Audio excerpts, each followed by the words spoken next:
Segunda carta de Pedro, capítulo de número 3. Vou fazer uma leitura um pouco extensa, alguns versículos, mas é necessário. Os irmãos acharam? Então me acompanhe aqui, por gentileza. O apóstolo Pedro diz assim: Amados, esta é, agora, a segunda epístola que vos escrevo.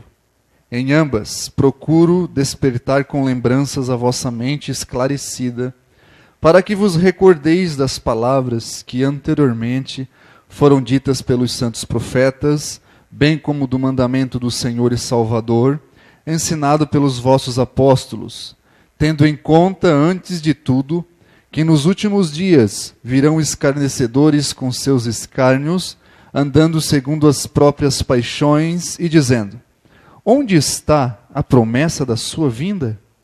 Porque desde que os pais dois dormiram, todas as coisas permanecem como desde o princípio da criação.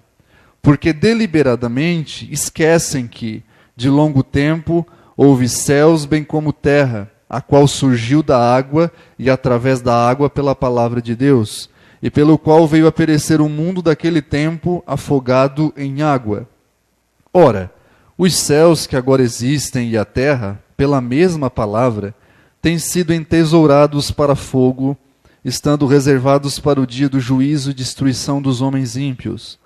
Há, todavia, uma coisa, amados, que não deveis esquecer, que para o Senhor um dia é como 1000 anos, e 1000 anos como um dia. Não retarda o Senhor a sua promessa, como alguns a julgam demorada. Pelo contrário, Ele é longânimo para conosco, não querendo que nenhum pereça, senão que todos cheguem ao arrependimento.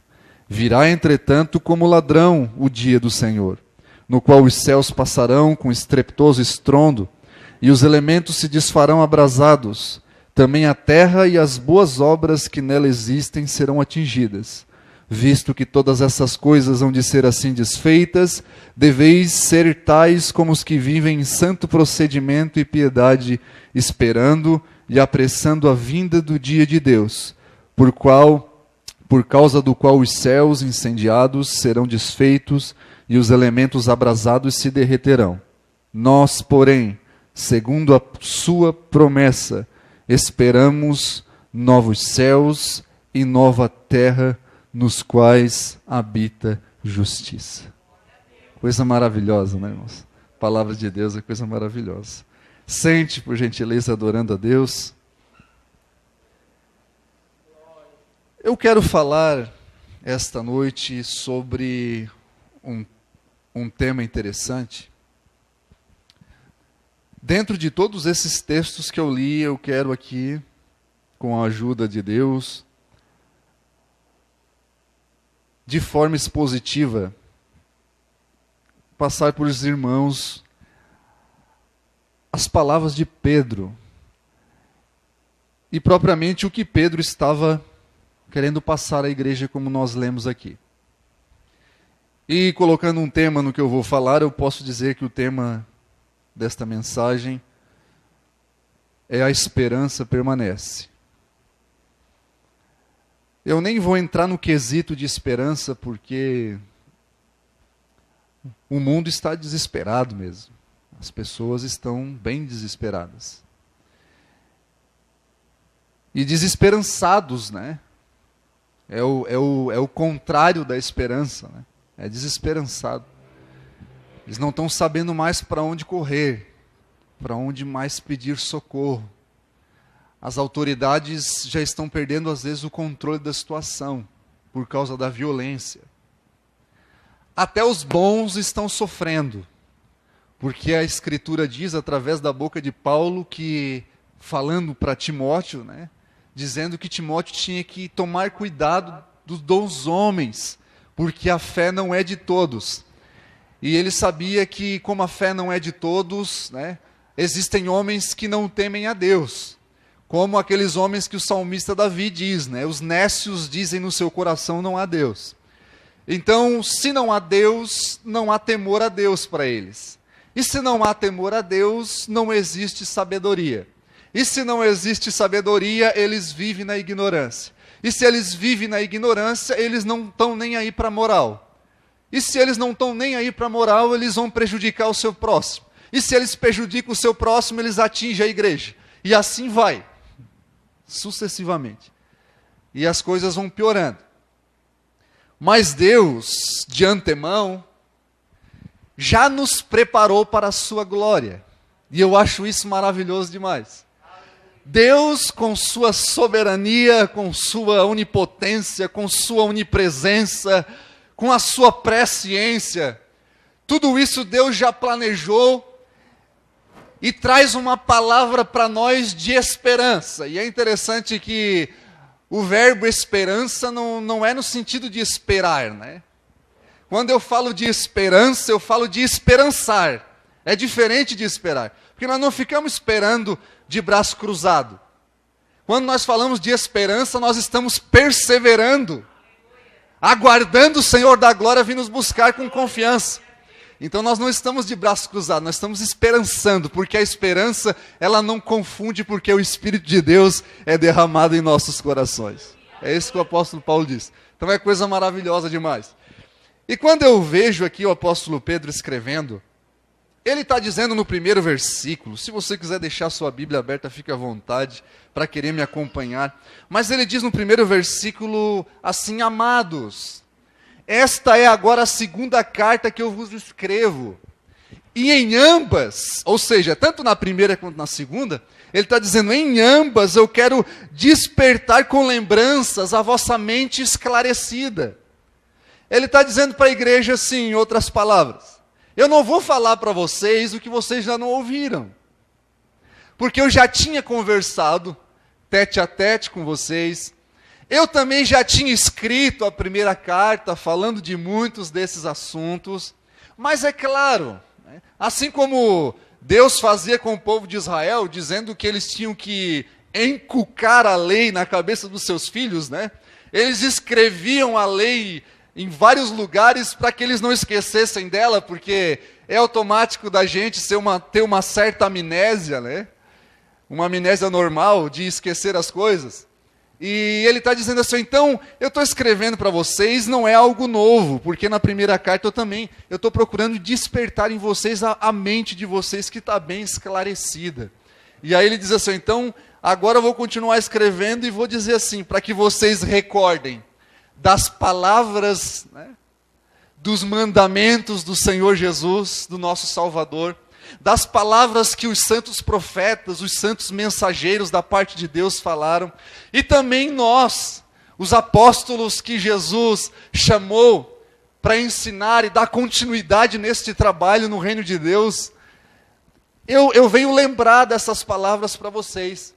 E aí ele diz assim, e tendo em vista primeiramente, e aí eu gosto dessa parte, ele diz assim, ó, tendo em vista primeiramente, que nos últimos dias, ou algumas traduções vai dizer, os últimos tempos, que nos últimos dias virão homens escarnecedores. Escarnecedor é aqueles zombadores do Evangelho, aqueles que zombam e profanam as coisas santas, aqueles que ficam escarnecendo das coisas espirituais que eles não têm conhecimento. E aí ele diz assim, homens escarnecedores, andando segundo as suas paixões, segundo as suas vontades, segundo a concupiscência da sua carne, segundo o desejo desenfreado dos seus corações, que são maus. Nos últimos dias virão esses homens. Só que a expressão últimos dias na Bíblia, a gente tem uma tendência, eu sempre falo isso, a gente tem uma tendência de, quando a gente lê a Bíblia últimos dias, a gente tem uma tendência de jogar os últimos dias sempre para frente. Não, a Bíblia está dizendo que nos últimos dias, ou seja, é futuro, né? Mas não é isso que Pedro está dizendo para a igreja aqui. Quando ele faz menção dos últimos dias, ele não está dizendo que os últimos dias é dali 10 anos. Ele não está dizendo que os últimos dias é dali 50 anos. Ele está dizendo que o que está acontecendo na época deles é os últimos dias. Então, quando ele diz assim, ó, vocês sabem muito bem que eu tinha ensinado, que nos últimos dias, como diz os profetas, como disse o Senhor Jesus, como nós apóstolos estamos também dizendo, virão homens escarnecedores, segundo os seus escárnios e andando segundo as suas concupiscências. Só para vocês terem uma ideia da expressão os últimos dias, que não se refere a amanhã, não se refere depois, mas se refere no agora, se refere no já. Quando a gente vai para a Escritura, a gente vê que Jesus lá fala para os discípulos assim, ó, eu estou indo para o Pai, eu não deixarei vocês órfãos, eu voltarei para vós, né? Mas eu quero que vocês não se ausentem de Jerusalém, até que do alto sejais revestido de poder. Aí diz que na festa de Pentecostes que os judeus faziam, eles estavam lá no cenáculo, todos reunidos, 120 almas estavam reunidas lá, eles esperando a promessa de Jesus. E de repente veio como um som, como um vento impetuoso, e encheu aquela casa onde eles estavam, e eles começaram a falar em novas línguas, e começou a ter um movimento diferente naquele lugar, de maneira que ali em Jerusalém estavam habitando homens de todas as regiões circunvizinhas, todas as línguas diferentes estavam naquele lugar, tinha inglês, tinha espanhol, tinha pessoa de tudo quanto é região naquele lugar, e quando eles viram aquele movimento, eles disseram assim, esses homens estão embriagados em plena luz do dia. E quando eles falaram assim, diz que Pedro se levanta com os outros 10, e ele diz assim, varões galileus, homens israelitas, escutai as minhas palavras. Estes homens que vocês estão vendo, esses movimentos e essas línguas estranhas, esses homens aqui não estão embriagados como vocês pensam. Mas isso que está acontecendo é um cumprimento do que falou o profeta Joel. Que nos últimos dias, diz Deus, do meu Espírito derramarei sobre toda a carne, e os vossos filhos e as vossas filhas profetizarão, e os vossos jovens terão visões, e os vossos velhos sonharão sonhos. E sobre os servos e sobre as servas naquele dia derramarei do meu Espírito. E aí a gente vê que ele diz assim, aqui nos últimos dias, ou seja, os últimos dias já inicia quando o Espírito Santo desce. Quando a gente vai para João, na primeira carta, capítulo 2, versículo 18, ele diz o quê? Ele diz assim, ó, filhinhos, já é a última hora. Ele não disse que a última hora é amanhã. Já é a última hora. E nós sabemos que muitos anticristos têm surgido, mostrando para nós como sinal que já é a última hora, faltando somente a manifestação mesmo do anticristo, daquele homem segundo a eficácia de Satanás, mas isso já prova que já é a última hora. Eu me lembro quando Paulo estava indo para Roma, diante de César, para ser morto. Antes de ele ser morto, ele se reuniu no capítulo 20 com os presbíteros de Éfeso. E quando ele está reunido com os presbíteros de Éfeso, a partir do versículo 28, se você ler, você vai ver Paulo chorando. Chorando. E quando ele está chorando, ele diz assim, ó, eu sei que com a minha partida virão homens vestidos de ovelhas, mas são lobos devoradores, que não terão piedade do rebanho. E ele começou a chorar e dizer assim, e eu sei que também do meio de vós vai surgir homens desse jeito, dessa índole, dessa disposição, que não terão piedade das ovelhas do rebanho do Senhor, mas eles, para querer atrair a glória para si, para querer atrair discípulo para si e não para Cristo, eles vão se encher da sua vaidade e vão falar coisas perversas e corromper os corações. Ele falou isso chorando antes de ir para Roma. Está lá em Atos capítulo 20. Quando eu vejo Paulo falando para Timóteo, 1 Timóteo capítulo 4, ele diz para Timóteo a mesma coisa que Pedro. Ele diz assim, Paulo, o Espírito expressamente diz que nos últimos dias muitos apostatarão da fé, dando ouvidos a espíritos enganadores e a doutrina de demônios, de homens que têm cauterizado a própria consciência. Olha só, que coisa terrível. Homens mentirosos que têm cauterizado a própria consciência, que proíbem o casamento, a abstinência de alimentos que Deus criou, e tantas outras coisas. E aí quando ele escreve a segunda carta para Timóteo, no capítulo 3, ele diz também, e nos últimos dias o Espírito diz, que os homens serão amantes de si mesmos, presunçosos, inventores de males, desobedientes a pais e a mães, infiéis nos contratos, sem afeição natural, irreconciliáveis, sem misericórdia, mais amigos do mundo do que amigo de Deus. Está ali no texto. Não é eu que estou inventando isso. Então, os últimos dias, irmãos, é agora. Então, não se assuste quando você vê atrocidades e coisas terríveis acontecendo. Eu me lembro quando Paulo escreveu em 1 Coríntios 10, ele começa a falar sobre a nação de Israel. E ele começou a dizer que Deus tirou Israel do deserto. E ele disse que o povo foi batizado todos debaixo de uma mesma nuvem. Todos beberam da mesma água espiritual que jorrava da pedra que era Cristo que os seguia. Só que ele disse que alguns deles começaram a desobedecer a Moisés e a Deus. E aí começaram a murmurar e morreram no deserto. Começaram a se prostituir e morreram no deserto. Porque eles não se importaram e não tiveram discernimento daquilo que eles estavam sendo participantes das coisas de Deus. E aí eles morreram. Daí chega no versículo 11 do capítulo 10 de 1 Coríntios, Paulo diz assim: irmãos, tudo que aconteceu com eles, tudo que sobreveio para eles, serve de exemplo para nós. Daí sabe o que ele diz no final do versículo? Nós que vivemos os últimos séculos. Nós que vivemos os últimos dias. Está lá, 1 Coríntios 10, 11. Então, não é eu que estou inventando isso. Mas vamos continuar? Senão não vamos sair daqui. Ficar até meia-noite aí, falando de Deus. E aí a gente vai para o versículo seguinte, a gente vê que, sabe qual é o ensinamento desses escarnecedores ali que eu falei? Ele diz assim, só você olhar no versículo ali, ó. Versículo 4, a parte A do versículo.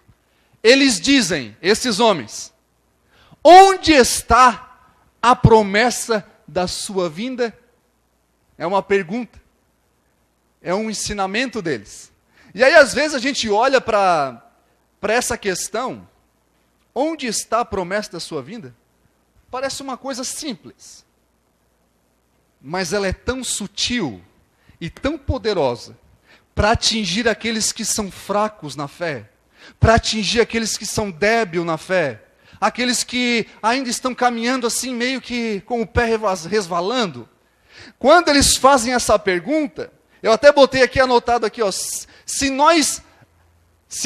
a esperança da igreja não estiver na vinda de Cristo, todos os outros artigos de fé cristão não servem mais para nada. Olha só como é profundo isso. Todas as outras crenças, todos os artigos de fé, tudo aquilo que a gente conhece de Deus, faz para Deus, já não serve mais para nada se nós não temos esperança na vinda de Cristo. E aí quando eu olho para esse texto aqui, eu me assusto. Sabe por quê? Porque a esperança da vinda de Cristo, ela está discorrida em todo o Novo Testamento. Todo o Novo Testamento. Aí sabe por quê? Quando a gente vai para 1 Coríntios, quando a gente participa da ceia, quem é que não participa da ceia? Se você não participa da ceia, o Senhor Jesus te chama essa noite para cear com Ele, para ter comunhão com Ele, para participar com Ele. Sabe por quê? Porque quando os crentes se reúnem para a ceia, o que Paulo diz em 1 Coríntios 11, 23? Que é lido lá, pelo menos na nossa igreja, todo culto de ceia quase. Paulo diz assim: porque eu recebi do Senhor o que também vos ensinei, que na noite em que o Senhor Jesus foi traído, Ele tomou o pão, tendo dado graças, o partiu e disse: este é meu corpo que é partido por vós, comei isto em memória de mim. Aí, semelhantemente, Ele tomando o cálice, Ele disse: este é o cálice da nova aliança no meu sangue. Bebei ele, todas as vezes que vocês vos reunirem, em memória de mim. Porque todas as vezes que comerdes este pão, e beberdes deste cálice, o que acontece? Anunciai o quê? Anunciai o quê? A morte do Senhor, até que Ele venha. Então, quando eu participo da ceia, eu não somente estou dizendo que eu criei que Jesus veio em carne, e morreu para levar os meus pecados, como eu também, quando participo da ceia, eu estou dizendo, assim como eu creio que ele morreu, eu creio que ele ressuscitou, e eu estou anunciando que ele virá me buscar um dia. Te vê como a questão é séria aqui, quando eles tentam desanimar as pessoas da vinda de Jesus. E sabe qual é a desculpa deles? Está no texto 4, no versículo 4, ele diz assim, ó, porque desde que os nossos pais dormiram significa morreram, porque desde que os nossos pais, os nossos antepassados morreram, tudo permanece do mesmo jeitinho que está, não teve nenhuma alteração, o mundo não sofreu nenhuma alteração, a criação permanece desde o princípio lá. Essa é a indagação que eles fazem ali, esses falsos mestres. Só que a resposta de Pedro, quando Pedro começa a lembrar a igreja, irmãos, é coisa linda demais. Ele diz assim, porque, versículo 5, deliberadamente ou voluntariamente, em outra tradução, esquecem. Quem esquece? Esses falsos mestres. Esquecem que de longo tempo houve céus, bem como terra, a qual surgiu da água e através da água pela palavra de Deus, pelo qual veio a perecer o mundo daquele tempo afogado em água. Talvez você leu esse texto e você não entendeu. Até eu não entendi também, para ser franco. Eu tive que estudar esse texto para entender bem o que Pedro estava querendo dizer. Mas ele está dizendo que de maneira voluntária, de maneira deliberada, eles esquecem, e a ideia de Pedro falar esquecem aqui, é no sentido de negar o ensino, de negar que aconteceu, de trazer a evidência para aqueles que creem. Eles deliberadamente fazem isso, eles esquecem que o mundo, que todas as coisas, foram criadas pelo poder da palavra de Deus, que primeiro veio a água. Vocês lembram lá de Gênesis 1? No princípio criou Deus os céus e a terra? Aí vocês lembram do versículo 2? E a terra era sem forma e vazia, e o Espírito de Deus pairava por sobre as águas. Ou seja, a primeira criação de Deus, os céus e terra, foi água. E aí ele diz que pela água, através da palavra de Deus, ele também cria as outras coisas. Por isso que não é em vão, né, que o corpo do ser humano tem 70% de água, né? Até a terra saiu da água. E aí ele está dizendo no texto aqui, porque de longo tempo houve céus bem como terra, a qual surgiu da água e através da água pela palavra de Deus. Você lembra quando Deus começa a criar e Deus diz, haja luz, e houve luz? E depois vocês veem Deus dizendo, haja separação, né, entre luz e trevas, e aí quando ele criou os luminares, que são coisas diferentes, o sol não significa que era a mesma luz que Deus criou no princípio, mas eu não vou entrar nesse mérito. Só que quando chega no versículo 6, ele diz assim, haja uma expansão, ou um firmamento, dependendo da tradução. Haja uma expansão. E aí, pelo poder da palavra de Deus, Deus fez o seguinte, eu quero que as águas se dividam. E as águas se dividindo, eu quero as águas sobre a expansão, uma porção de água sobre a expansão, e a outra porção de água debaixo da expansão. Se você ler o texto lá, é isso que Pedro está querendo lembrar aqui no texto, que esses homens negligenciaram.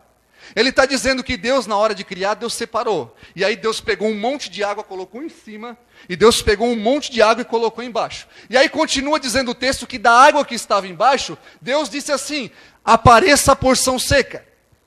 E apareceu a porção seca, que se chama terra, que é onde nós pisamos, onde nós moramos, onde nós convivemos.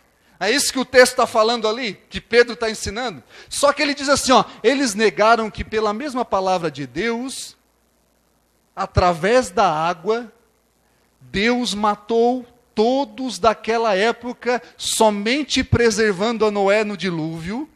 Deus, com sua palavra, fez algo muito estranho acontecer. E eu vou explicar para os irmãos, é isso que ele está querendo dizer ali.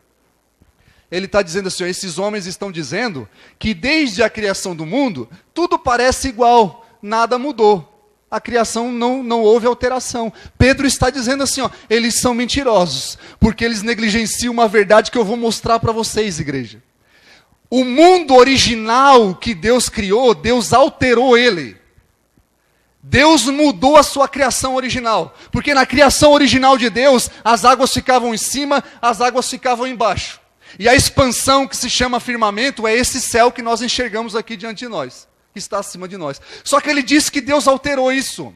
Porque quando Deus foi derramar o seu juízo sobre os homens ímpios daquela época, sobre homens parecidos com esses que queriam desanimar os cristãos, quando Deus vai derramar da sua ira sobre a terra, Deus muda o estado da criação.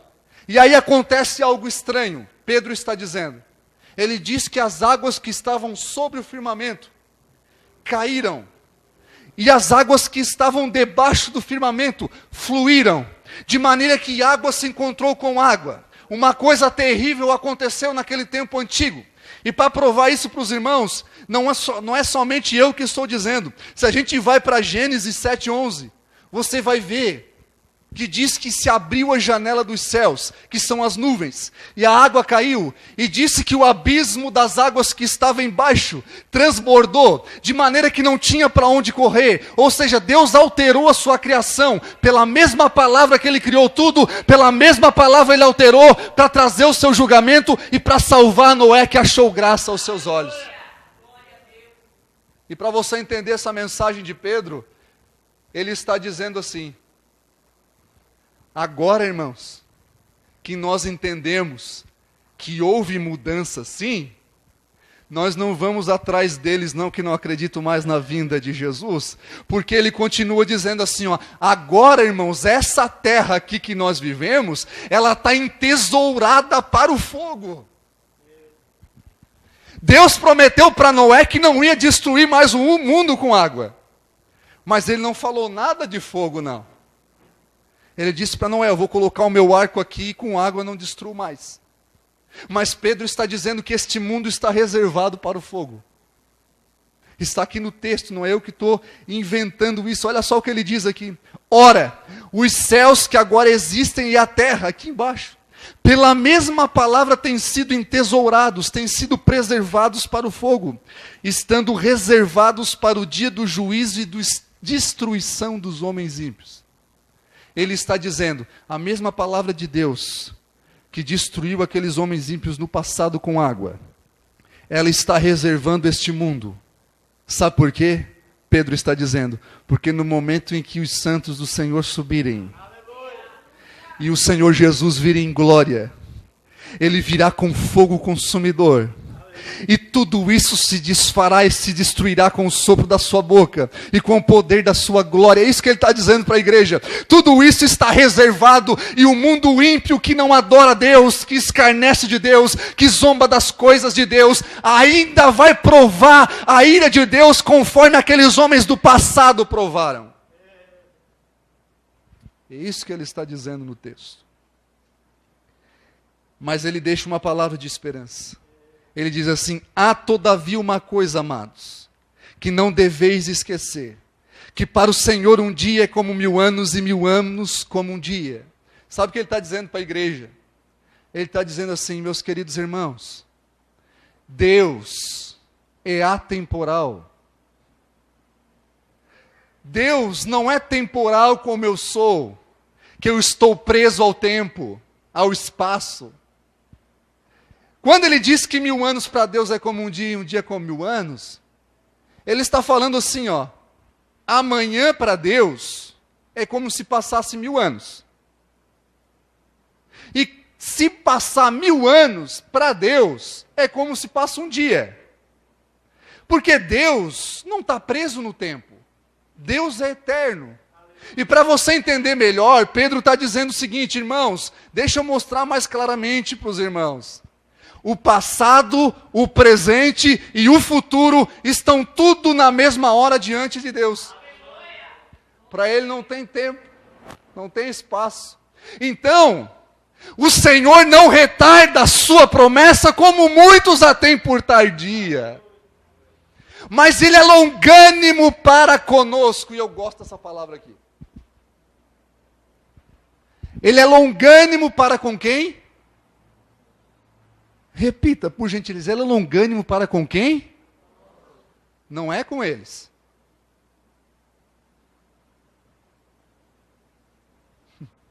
Isso aqui a gente tem que meditar. Deus é longânimo comigo. Deus é longânimo com o pastor Toninho. Deus é longânimo com vocês, irmãs. Deus é longânimo com vocês, irmãos.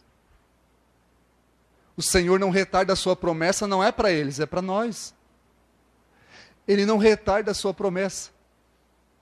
Mas pelo contrário, Ele está dizendo para os irmãos, Ele é longânimo para conosco. Não querendo que nenhum de nós que estamos aqui servindo a Ele pereça. Ele é longânimo para conosco, não querendo que nenhum de nós se perca,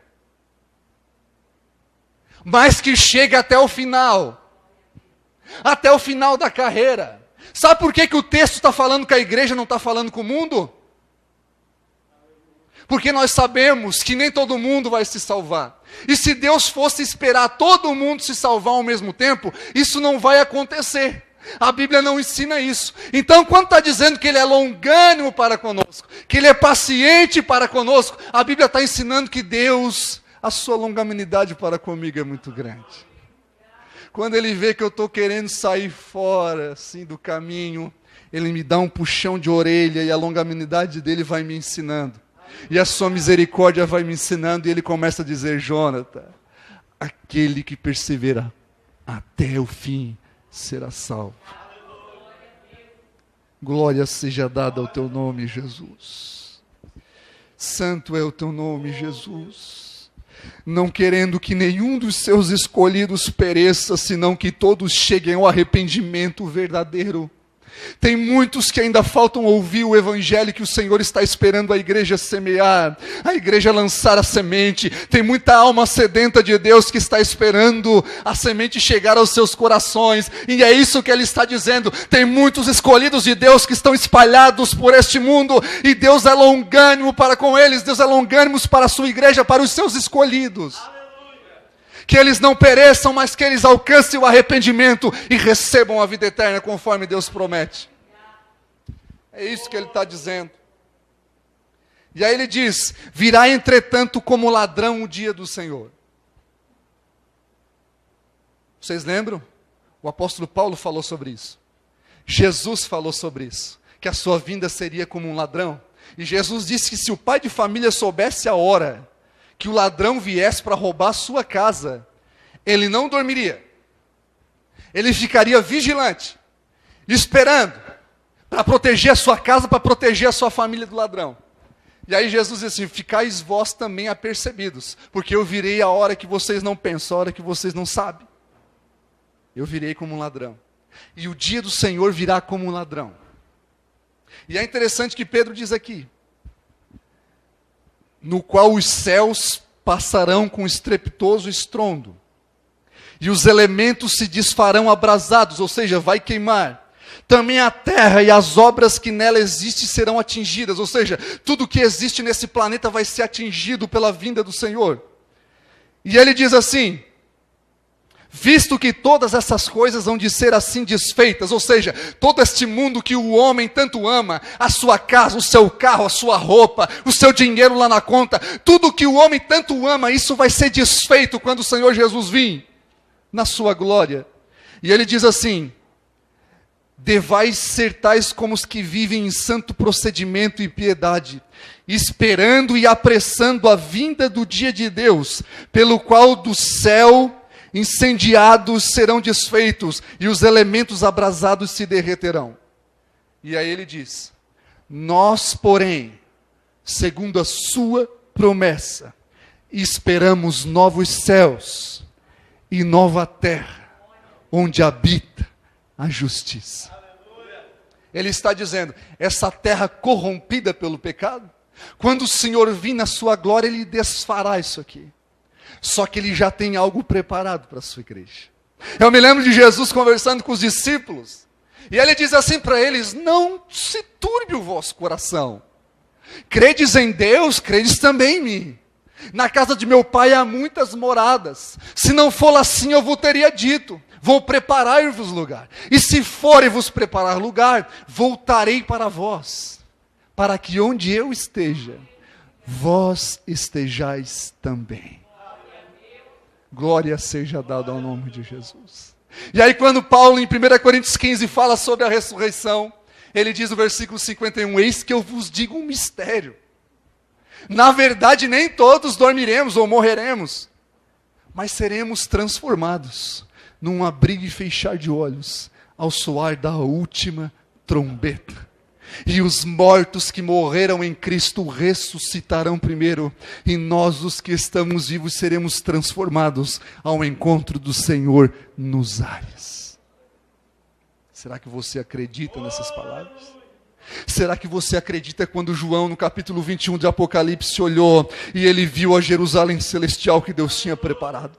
E ele viu ela descendo como um cristal reluzente, e ele começou a descrever o que ele estava vendo da nova Jerusalém, um novo céu e a nova terra que Deus estava preparando para os seus escolhidos. E ele disse que lá não entrarão os impuros, lá não entrarão os mentirosos, lá não entrarão os fornicadores, todos aqueles que se prostituem, lá não entrarão os idólatras, lá não entrará coisa imunda, mas entrarão aqueles que têm as suas vestes lavadas no sangue do Cordeiro.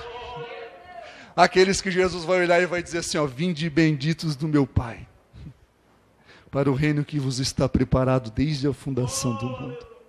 Para outros ele vai dizer, não vos conheço, apartai-vos de mim. Mas para a sua igreja ele vai dizer, vinde benditos do meu Pai,